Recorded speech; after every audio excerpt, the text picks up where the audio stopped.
Hello everyone, 18 अक्टूबर की कौन कौन सी इंपॉर्टेंट न्यूज़ है, द हिंदू ने किन इंपॉर्टेंट न्यूज़ को कवर करा है, आइए देखते हैं। सबसे पहले जो इंपॉर्टेंट न्यूज़ है वो तो पॉलिटिक्स से रिलेटेड ही है कि केरला के गवर्नर और वहाँ के जो मिनिस्टर्स हैं, जो वहाँ इंडिविजुअल जो एजुकेशन मिनिस्टर हैं, उनके बीच की जो कंट्रोवर्सी क्रिएट हुई है वो है।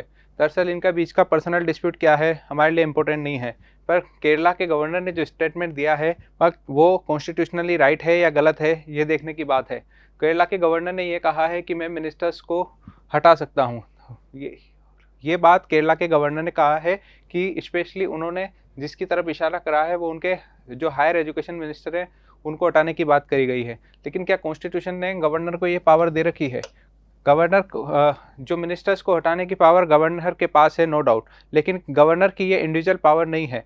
गवर्नर इसका यूज़ कर सकता है लेकिन एक चीफ मिनिस्टर की एडवाइस पर, यानी जब तक चीफ मिनिस्टर उसे एडवाइस नहीं करता कि इस मिनिस्टर को XYZ इस मिनिस्टर को हटाना है, तब तक वो किसी मिनिस्टर को हटा नहीं सकता। ऐसे में जो गवर्नर का जो स्टेटमेंट आया वो पूरी तरीके से अनकॉन्स्टिट्यूशनल है कि गवर्नर के पास इंडिविजुअल ये पावर नहीं है कि वो किसी मिनिस्टर को हटा सके और न ही किसी CM को हटा सके। पूरी बातें जो बात करी गई है, हम कॉन्स्टिट्यूशनल अनकॉन्स्टिट्यूशनल की बात कर रहे हैं, तो कॉन्स्टिट्यूशन में सारी बातें लिखी गई कहाँ है? तो यहाँ पर ये सारी बातें लिखी गई है, वो लिखी गई है आर्टिकल 164। आर्टिकल 164 ये बोलता है कि गवर्नर जो है वो CM का अपॉइंटमेंट करेगा और गवर्नर जो है वो CM की एडवाइस पर मिनिस्टर्स का अपॉइंटमेंट करेगा। इसके अलावा गवर्नर जो है वो CM के एडवाइस पर किसी मिनिस्टर को हटा भी सकता है, लेकिन कैसा कहीं भी नहीं लिख रहा कि इंडिविजुअली वो किसी की मिनिस्टर को हटा दे। तो जो गवर्नर जो हैं यहाँ के आरिफ मोहम्मद, इनका जो स्टेटमेंट है वो अनकॉन्स्टिट्यूशनल है। आगे बढ़ते हैं। 164 में ये सारी बात करी गई है कि आर्टिकल 164 इम्पोर्टेंट हो जाता है एग्ज़ाम से। कांग्रेस के इलेक्शंस, हमने कल ही बात करी थी इनर पार्टी डेमोक्रेसी का। आज तक इलेक्शन जो हैं वो जनरल इलेक्शन देखे हैं जिसमें हम किसी लीडर को चुनते हैं, लेकिन पॉलिटिकल पार्टीज़ के बीच का जो इलेक्शंस होते हैं वही आपकी वो एक एग्जांपल है इनर पार्टी डेमोक्रेसी का, जिसके बारे में हम कल ही बात कर रहे थे। आप कल की वीडियो में देख सकते हैं, उसमें हम किस तरीके से इनर पार्टी डेमोक्रेसी की बात करी गई थी। तो उसमें भी मैंने आपको बताया था कि अभी कांग्रेस के प्रेसिडेंट के इलेक्शंस हो रहे हैं, तो इस तरीके से जो वोटिंग होती है जनरली ये तो डेमोक्रेसी का ही पार्ट होती है, और किसी पॉलिटिकल पार्टी के भीतर ये सारी वोटिंग्स वगैरह चल रही है तो वो चीज़ कहलाई जाती है आपकी inner party democracy. Again Sisodia वाला इशू कल डिस्कस कर लिया था कि इसमें CBI ही क्यों है। आगे बढ़ते हैं सिटी न्यूज़ से। सिटी न्यूज़ में आज कोई ऐसा इंपॉर्टेंट नहीं है। आगे बढ़ते हैं स्टेट लेवल की जो न्यूज़ है उस पर। स्टेट न्यूज़ पर बात करें तो स्टेट न्यूज़ में भी CAA की बात करी गई है कि वो लंकन हिंदू तमिल्स पर भी जो हैं वो CAA के प्रिंसिपल्स लगते हैं, इसलिए CAA के अंडर श्रीलंका के जो हिंदू तमिल्स हैं उन्हें भी लाया जाए। हम लोग पिछले काफ़ी बार से श्रीलंका की जो सिन्हाला वर्सेस तमिल कम्युनिटी का जो बीच का जो डिस्प्यूट है उसको देख चुके हैं, और CAA के बारे में भी मैं आपको बता दूं। CAA जो है सिटीजनशिप अमेंडमेंट एक्ट जो है वो जो हमारे जो नेबर कंट्रीज हैं जिसमें बांग्लादेश, पाकिस्तान और अफगानिस्तान, वहाँ के जो माइनॉरिटी ग्रुप्स हैं, माइनॉरिटी ग्रुप मतलब ये तीनों जो कंट्रीज हो वो है मुस्लिम कंट्रीज, यानी माइनॉरिटी ग्रुप कौन होगा? नॉन मुस्लिम, यानी जो नॉन मुस्लिम्स हैं उन पर ये CAA लग सकता है, उन्हें सिटीजनशिप देने के से रिलेटेड है। क्योंकि ऐसा इसलिए गवर्नमेंट ने ऐसा इसलिए करा क्योंकि जो इंडिया का जो डिवीज़न हुआ था 1947 में वो रिलीजन बेसिस पे हुआ था, इसलिए ये तीनों कंट्रीज़ जो वहाँ पर जो नॉन मुस्लिम कम्युनिटी है उसके साथ काफ़ी ज़्यादा ह्यूमन राइट वायलेंस के केसेस आते थे। इन्हीं सबसे निपटने के लिए गवर्नमेंट ने इन्हें एक स्पेशल स्कीम या स्पेशल एक्ट के थ्रू, जिसे CAA बोलते हैं, उस सिटीजनशिप अमेंडमेंट एक्ट के थ्रू इन्हें स्पेशल तरीके से सिटीजनशिप देने की कोशिश करी थी। और उसी में बात करी गई है आपके सिन्हाला कम्युनिटी के, और सिन्हाला और तमिल कम्युनिटी में जो सबसे ज़्यादा इफेक्टेड है तमिल हिंदूज, उन्हें। तो तमिल हिंदू जो हैं वो भी CAA के प्रिंसिपल्स के अंडर अप्लाई आते हैं, ये बात करी गई है हाई कोर्ट के जज ने कहा है। नो डाउट अब गवर्नमेंट इस पर क्या एक्शन लेती है देखते हैं। आगे बढ़ते हैं स्टेट न्यूज़ में। यूपी में और जो एक एग्ज़ाम था वहाँ पर बस स्टैंड की हालत ख़राब हो गई, इम्पोर्टेंट नहीं है। आगे बढ़ते हैं, एडिटोरियल पेज पे चलते हैं। तो एडिटोरियल पेज पे वही फूड इन्फ्लेशन की और टोटल इन्फ्लेशन की बातें करी गई है, ये सीपीआई की बात करी गई है। हम ऑलरेडी तीनों बात कर चुके हैं, CPI, WPI, index of industrial production की बात कर चुके हैं। उसी के 4 दिन पहले हमने परचेजिंग मैनेजर इंडेक्स की बात करी गई थी। तो इस तरीके से करंट अफेयर के थ्रू ही हमने पूरा इन्फ्लेशन चैप्टर पढ़ लिया। इन्फ्लेशन क्या होती है, सीपीआई क्या है, डब्ल्यूपीआई क्या है, आईआईपी क्या है, पीएमआई क्या है, ये सारी बातें हम ऑलरेडी डिस्कस कर चुके हैं। आगे बढ़ते हैं इम्पोर्टेंट न्यूज़ में। जुडिशियल कमेटी और ये जुडिशरी से रिलेटेड सारी बातें हम लोग डिस्कस कर रहे हैं ना। जुडिशरी से रिलेटेड एक और बात आई है यहाँ पर कि नए चीफ जस्टिस होंगे, जस्टिस चंद्रचूड़ जो है वो हमारे 50वें चीफ जस्टिस ऑफ इंडिया होंगे। ये अगेन जब सीजेआई के अपॉइंटमेंट की बात करते हैं तो सीजेआई के अदर जजेस के लिए तो हम पिछले लगातार काफ़ी दिनों से कॉलेजियम की बात कर रहे थे कि ऐसा कॉलेजियम होता है, वो होता है। लेकिन जो कॉलेजियम जो है वो बॉडी जो है वो चंद्रचूड़ के अपॉइंटमेंट में क्या इसका कोई रोल रहा है? दरअसल जो चीफ जस्टिस होते हैं, चीफ जस्टिस ऑफ इंडिया होते हैं, उनका अपॉइंटमेंट थोड़ा डिफरेंट तरीके से होता है। जो करंट जो चीफ जस्टिस हैं वो अपने सक्सेसर का नाम आगे करते हैं, वो भेजते हैं लॉ मिनिस्ट्री को। लॉ मिनिस्ट्री नाम भेजती है काउंसिल ऑफ मिनिस्टर्स के पास, और काउंसिल ऑफ मिनिस्टर की एडवाइस पर प्रेसिडेंट जिसको अपॉइंट कर देते हैं। ये यूनियन लॉ मिनिस्टर जो है उन्होंने ऐसा स्टेटमेंट दिया है कि यही आगे जो होंगे हमारे चीफ जस्टिस ऑफ इंडिया, जिस पर आगे प्रेसिडेंट जो है द्रौपदी मुर्मू उन्होंने भी मोहर लगा दी है। तो इस तरीके से ये ध्यान रखने वाली बात है कि हमारे जो चीफ जस्टिस होते हैं इंडिया के, उनका जो अपॉइंटमेंट है वो किसी कॉलेजियम के थ्रू नहीं होता है, उसके लिए अलग मैकेनिज्म है। जबकि अदर जजेस का अपॉइंटमेंट कॉलेजियम के थ्रू होता है। हाँ, यहीं पर हम डॉलर वर्सेस रुपीज़ का जो रिलेशन है काफ़ी बार डिस्कस कर लिया कि किस तरीके से इन्होंने बात कर रखी है, फाइनेंशियल ईयर में क्या होगा, क्या हुआ था, आगे क्या पोजीशंस रहेगी। हिंदी की कंट्रोवर्सी ऑलरेडी डिस्कस कर चुके हैं, चाहे वो 2 से 3 बार डिस्कस कर चुके हैं। ऑफिशियल लैंग्वेज एक्ट की बात करी, कल एमबीबीएस की जो बुक्स थी 1-2 दिन पहले उनके बारे में बात करी।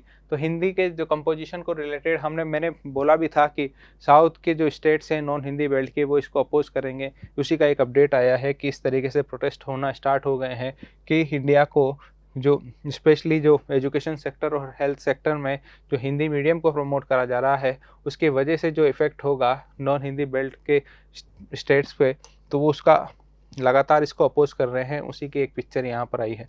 अगेन टोकनाइजेशन का एक आर्टिकल है। टोकनाइजेशन हम ऑलरेडी डिस्कस कर चुके हैं कि आपके डेबिट कार्ड और क्रेडिट कार्ड या फिर कोई और कार्ड है, उस डेबिट कार्ड और क्रेडिट कार्ड की सिक्योरिटी को इंश्योर करने के लिए इसकी जो एचुअल डिटेल्स होती है, उस एचुअल डिटेल्स को किसी टोकन नंबर में कन्वर्ट कर दिया जाता है। इस एचुअल डिटेल्स को किसी टोकन नंबर में कन्वर्ट कर दिया जाता है और ये कन्वर्जन ही जो है आपके वो टोकनाइजेशन कहलाता है। ये टोकनाइजेशन जो है वो आरबीआई रेगुलेट करता है। आरबीआई जो है वो टोकनाइजेशन चीज़ों को फैसिलिटेट कर रहा है। ये सारी बातें हम ऑलरेडी डिस्कस कर चुके हैं लास्ट वीक के वीडियोस से, आप रिवाइज कर सकते हैं कि टोकनाइजेशन क्या है, ये कौन करेगा, इसमें कितने नंबर का कोड होता है, आप वहाँ से इसको रिवाइज कर लें। आगे बढ़ते हैं। अगेन पॉलिटिकल न्यूज़ है गांधी की, कि किस तरीके से गांधी जो है उसके और गहलोत के क्या रिलेशन है। इम्पोर्टेंट नहीं है। चिराग पासवान की न्यूज़ नॉट इम्पोर्टेंट। आगे बढ़ते हैं। Governor can not dismiss A minister, ये वाला डिस्कस ऑलरेडी हम लोगों ने डिस्कस कर लिया है, फ्रंट पेज पे भी आया था। Receive centre's approval of release of 11 Bilkis Bano case convicts Gujarat tell Supreme Court. ये हो क्या रहा है? हमने तो आज तक सुना था कि किसी को पनिशमेंट मिलता है, किसी को सज़ा मिलती है, तो वो तो काम जुडिशरी का है, और यहाँ पर काम कर रही है आपकी यूनियन गवर्नमेंट, गुजरात गवर्नमेंट। ये लेने क्या है इनका काम थोड़ी है। दरअसल जो पावर्स जो होती है, जुडिशियल पावर्स है, उसका एक पार्ट जो है वो आपकी पेड ऑन पावर भी होती है। पेड ऑन पावर जो है वो एक होती है आपकी प्रेसिडेंट के पास और एक होती है आपकी गवर्नर के पास। अब इनके बीच में क्या है? दरअसल यदि किसी XYZ किसी पर्सन को कोई भी सज़ा मिली है और वो यदि किसी सेंट्रल लॉ से मिली है या फिर उसका रिलेशन किसी मार्शल लॉ से है, मिलिट्री लॉ से, या फिर उसकी वजह से, या फिर उसको किसी भी लॉ, चाहे वो सेंट्रल हो या स्टेट, उससे पनिशमेंट मिला हो और वो डेथ पेनल्टी मिली हो, कंडीशन ऑफ डेथ पेनल्टी किसी भी लॉ से हो, चाहे वो स्टेट हो या सेंट्रल लॉ, तो इन तीनों कंडीशंस में जुडिशरी के जजमेंट को के बाद भी, फाइनल जजमेंट के बाद भी सुप्रीम कोर्ट के जजमेंट को भी चैलेंज करा जा सकता है या एक रिक्वेस्ट करी जा सकती है कि आप हमारी सज़ा को या तो कम कर दीजिए या माफ़ कर दीजिए या फिर उसका नेचर चेंज कर दीजिए। वो चीज़ होती है आपके प्रेसिडेंट के हाथ में, यदि कंडीशंस ये हैं। इन तीनों कंडीशंस में प्रेसिडेंट जो है वो यूनियन कैबिनेट की ही एडवाइस पर कि XYZ किसी भी पर्सन की सज़ा को बिल्कुल रद्द कर सकता है, उसको कम कर सकता है, उसका नेचर चेंज कर सकता है। फॉर एग्जांपल नेचर चेंज करने का, जैसे यहाँ डेथ पेनल्टी है तो उसको लाइफ इम्प्रिजमेंट में बदल दे, लाइफ इम्प्रिजमेंट है तो उसको घटा के 10 साल में, 7 साल में बदल दे। तो ये सारी बातें हैं। और यदि यहीं पर स्टेट लॉ है एक्सेप्ट डेथ पेनल्टी, एक स्टेट लॉ से किसी को, स्टेट लॉ की वजह से किसी को कुछ पनिशमेंट मिला है, तो उसमें जो डिसीजन लेगा वो गवर्नर लेगा। और गवर्नर भी जो है वो सोलो डिसीजन नहीं लेते हैं, वो भी स्टेट के जो मिनिस्टर, काउंसिल ऑफ मिनिस्टर हैं, उसकी एडवाइस पर ये काम करते हैं। आगे बढ़ते हैं। इंटरपोल की बात करी गई है। इंटरपोल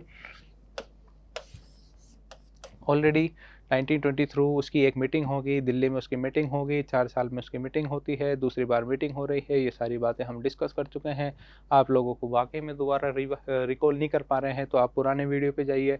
लास्ट वीक ही डिस्कस करा था जब हमने बात करी थी कि इंटरपोल की जो जनरल असेंबली है उसकी मीटिंग होगी। अब वो मीटिंग हो रही है।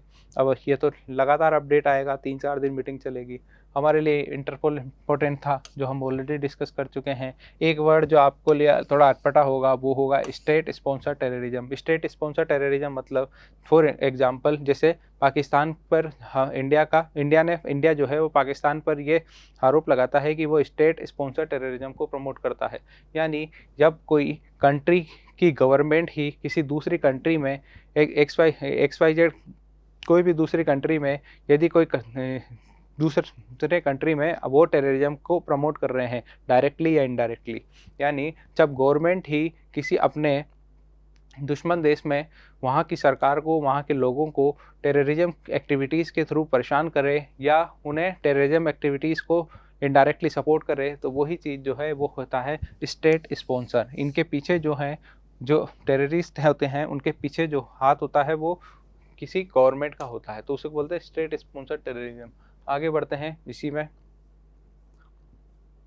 डिफेंस एक्सपो ऑर्गेनाइज होगा, उसमें अफ्रीका के, इंडियन ओशियन के जो हैं वो लोग शामिल होंगे। अगेन आगे बढ़ते हैं।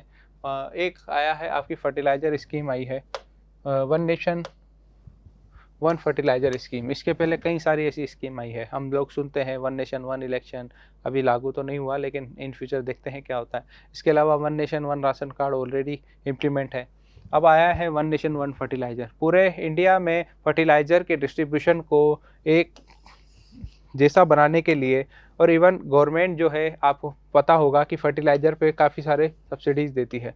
तो अलग अलग तरीके के एक ही, जैसे फॉर एग्जांपल नाइट्रोजन या फॉस्फेट है या पोटाश है, तो उसी अलग अलग तरीके के फर्टिलाइज़र हैं, तो उस पर जो सब्सिडी है वो भी अलग अलग तरीके, अलग अलग अमाउंट में जाती है। तो गवर्नमेंट के लिए भी काफ़ी ज़्यादा चीज़ें कॉम्प्लेक्स हो जाती है।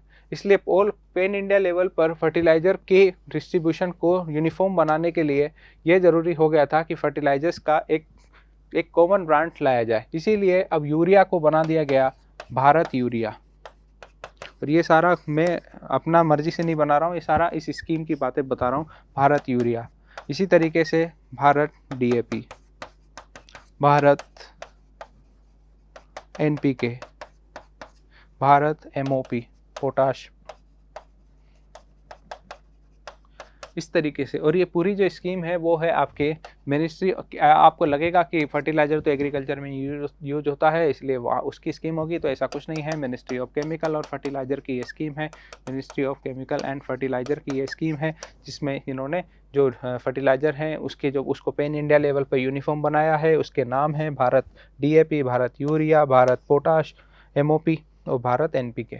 ये थी आपकी one nation one fertiliser scheme, ministry of chemical and fertiliser की। अगेन एक बड़ा इंपॉर्टेंट आर्टिकल, सबसे ज़्यादा इंपॉर्टेंट आज का, कि मल्टी डायमेंशनल पॉवर्टी के बारे में बात करी गई है कि इतने से लेकर 2005-6 से इतने करोड़ लोग जो हैं वो पॉवर्टी के बाहर हुए हैं। नॉट इम्पोर्टेंट, आपके पहले तो ये समझो कि आप कि पॉवर्टी और मल्टी डायमेंशनल पॉवर्टी में डिफरेंस क्या है। पॉवर्टी मतलब तो सिंपल कि आपको जो बेसिक चीज़ें हैं, स्पेशली पॉवर्टी मतलब आपको कि फूड सिक्योरिटी से जोड़ लो, या आपके पास खाने के लिए नहीं है, या आप हंगर की प्रॉब्लम से जूझ रहे हैं, तो ये सारी बातें होती है पॉवर्टी। एक होती है कई चीज़ों में आप पुअर हैं, केवल आपको खाना नहीं मिल रहा तो आप पुअर हैं, नो डाउट, लेकिन आपको एजुकेशन नहीं मिल रहा आपकी पॉवर्टी की वजह से, तो ये भी तो आपकी पॉवर्टी का एक पार्ट हुआ।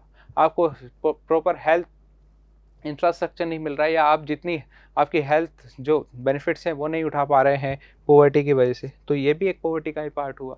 आपको अलग अलग चीज़ें नहीं मिल रही, आपको इलेक्ट्रिसिटी नहीं मिल रही, आपको कुकिंग फ्यूल नहीं मिल रहा, आपको ड्रिंकिंग वाटर नहीं मिल रहा, केवल आपकी पॉवर्टी की वजह से, तो क्या ये पॉवर्टी नहीं है? क्या केवल थाली में खाना नहीं होना ही पॉवर्टी होता है? तो ऐसा नहीं है। पॉवर्टी के अपने कई सारे डायमेंशन होते हैं, उसी को बोलते हैं मल्टी डायमेंशनल पॉवर्टी। इसी मल्टी डायमेंशनल पॉवर्टी का एक इंडेक्स रिलीज करता है आपके UNDP जो है वो ऑक्सफोर्ड के साथ मिलकर जो है multi dimensional poverty index release करता है। 2010 से लगातार ये इंडेक्स को रिलीज कर रहा है। अब बात कर रहे हैं मल्टी डायमेंशनल पॉवर्टी, तो कौन कौन सी डायमेंशन है वो देखते हैं। पहली बात करते हैं हेल्थ सेक्टर में। मल्टी डायमेंशनल पॉवर्टी इंडेक्स में एक ये जिस चीज़ को कवर करते हैं वो है आपका हेल्थ, एक है आपका एजुकेशन और एक है आपका लिविंग स्टैंडर्ड। अब इसका जो इंडेक्स है, तो इंडेक्स की अपनी एक प्रोपोर्शन रेशो होता है, तो इसका जो रेशो है वो है आपका 1/3 वेटेज इसका और 1/3 वेटेज इसका। हेल्थ में भी बात करते हैं, तो हेल्थ मतलब क्या, ये तो बहुत कॉमन वर्ड है। हेल्थ मतलब एक तो हो गया आपका न्यूट्रिशन और एक हो गया आपका चाइल्ड मोर्टेलिटी, और 1/3 है तो आधा आधा इनका, यानी 1/6 वेटेज और 1/6 वेटेज। इसी तरह स्कूल में एजुकेशन सेक्टर में एक है आपकी ईयर ऑफ स्कूलिंग और एक आपकी स्कूल अटेंडेंस, इसका भी वेटेज 1/6 और इसका भी वेटेज 1/6, और दोनों का कंबाइन करेंगे तो एजुकेशन सेक्टर का 1/3। और इसमें 6 चीज़ों को कवर करा जाता है। पहला लिविंग स्टैंडर्ड में कुकिंग फ्यूल 1/18 वेटेज, 6 चीज़ें हैं तो 1/3 में 1/18 cooking fuel, electricity 1/18 weightage, sanitation again 1/18 weightage, drinking water 1/18 weightage, flooring बोलो या फिर हाउसिंग बोलो 1/18, एंड लास्ट आपके पास जो एसिड्स हैं वो अगेन 1/18। इस तरीके से UNDP के इस पूरे में हेल्थ के अंदर न्यूट्रिशन, चाइल्ड मोर्टेलिटी, एजुकेशन में आपके ईयर ऑफ स्कूलिंग और स्कूल अटेंडेंस, जबकि लिविंग स्टैंडर्ड में 6 चीज़ें कवर करी जाती है। Cooking fuel, electricity, sanitation, drinking water, flooring, housing and last acid. इस तरीके से कई चीज़ों पर इस पूरी डायमेंशंस में कई डायमेंशन के साथ जब पॉवर्टी को मेजर करा जाता है तो वही कहलाता है आपका मल्टी डायमेंशनल पॉवर्टी, और इस पर इंडेक्स रिलीज करता है आपका UNDP। आगे बढ़ते हैं। अगेन वर्ल्ड की पेज पर ऐसा कोई इम्पोर्टेंट न्यूज़ नहीं है जिसका रिलेशन डायरेक्ट इंडिया से जुड़ता हो। जो न्यूज़ थी वो थी आपकी वर्ल्ड पेज पर, वो एक थी आपकी इंटरपोल वाली, जो कि हम ऑलरेडी डिस्कस कर चुके हैं कि इंटरपोल की मीटिंग हुई जिसमें स्टेट स्पॉन्सर टेररिज्म की बात करी गई। ये जरूर न्यूज़ इंडिया से जुड़ती है, बाकी कोई ऐसी न्यूज़ नहीं है जो इंडिया से जुड़ रही हो। अब UK की पार्लियामेंट में क्या हो रहा है इम्पोर्टेंट नहीं होता है।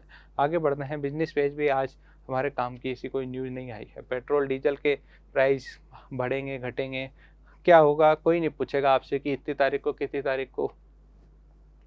कितने प्राइस थे। अगेन स्पोर्ट न्यूज़ में भी कोच्चि टाइगर्स इम्पोर्टेंट नहीं है। आगे बढ़ते हैं। इंडिया का मैच था ऑस्ट्रेलिया के साथ, क्या हुआ, वर्ल्ड कप एक साथ, तो ये सारी बातें जो है इंडिविजुअल मैच पे नहीं पूछी जाती है। इस तरीके से आज का जो न्यूज़ थी वो मेनली पॉलिटिकल बेसिस पर ही थी, चाहे वो गवर्नर की पावर्स हो या उनकी पेरडॉन पावर्स की बात करी गई है हमने। इसके अलावा हमने एक स्कीम देखी, one nation one fertiliser scheme. इसके अलावा सबसे इम्पोर्टेंट जो था आपका मल्टी डायमेंशनल पॉवर्टी क्या है, उसका इंडेक्स क्या कौन रिलीज़ करता है। इसके अलावा कुछ बातें हैं जो हमने आज डिस्कस नहीं करी लेकिन न्यूज़ में कवर थी। दरअसल वो बातें हम लगातार पिछले एक वीक से लगातार डिस्कस कर रहे हैं, चाहे वो जजेस के अपॉइंटमेंट की बात हो, चाहे वो आपके Hindi versus non Hindi language का इशू हो, चाहे वो टोकनाइजेशन की बात हो, चाहे वो सीबीआई की पावर्स क्या हैं, वो सारी बातें हम पिछले कुछ टाइम से लगातार फ्रिक्वेंटली डिस्कस कर रहे हैं। जो इम्पोर्टेंट जो नई न्यूज़ थी उन्हें हमने काफ़ी ब्रॉडली डिस्कस करा, और जो न्यूज़ हम पिछले कुछ वीक से डिस्कस लगातार कर रहे हैं उन्हें एक शॉर्ट उनका रिव्यू करा। ये पूरा आज का न्यूज़पेपर था। Thank you very much.